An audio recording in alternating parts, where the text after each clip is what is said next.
સર્વ શ્રીમદ ભગવદ્ ગીતા પ્રેમી ભાઈ બહેનોને મારા જય યોગેશ્વર. આજ તારીખ 15/4/26ના રોજ ગીતા સૂત્ર વિડીયો નંબર 32ની વાત કરવાની છે, જેમાં આત્માનું શરીરમાં સ્થાન અને આત્મા વિશે વધુ ચોક્કસ માહિતી આપણે સમજીએ.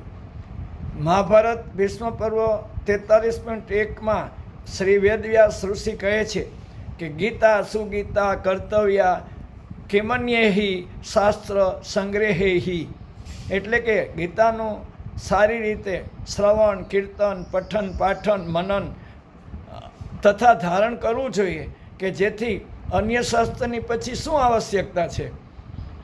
ભગવાન શ્રી કૃષ્ણે આત્માની અમરતાને કેન્દ્રમાં રાખીને શરીર એટલે દેહના વિકારો એટલે કે બદલાતી પરિસ્થિતિઓ વિશે અર્જુનને જે વાતો કરી છે તે આજે પણ વિજ્ઞાનની દૃષ્ટિએ અને ધર્મની દૃષ્ટિએ તેટલી જ સત્ય છે.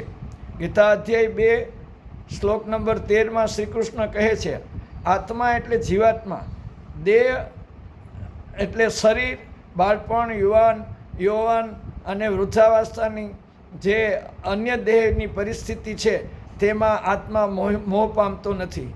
ઇન્દ્રિયો અને વિષયોના સંયોગો તો શરીરને લાગુ પડે છે. ઠંડી, ગરમી, સુખ, દુઃખ આવનારા જનારા છે, તેની અસર આત્માઓને થતી નથી.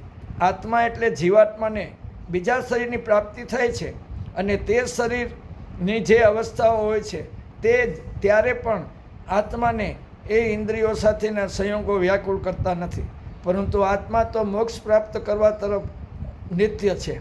આમ હિન્દુ શાસ્ત્રો અને ગીતાના આધ્યાત્મિક જ્ઞાન અનુસાર શરીરમાં આત્મા અને જ્ઞાન મનનું સ્થાન અલગ અલગ કઈ રીતે છે તે હવે પછી આપણે જોઈશું, ત્યારે તેની વધુ આપણને સમજણ પડશે.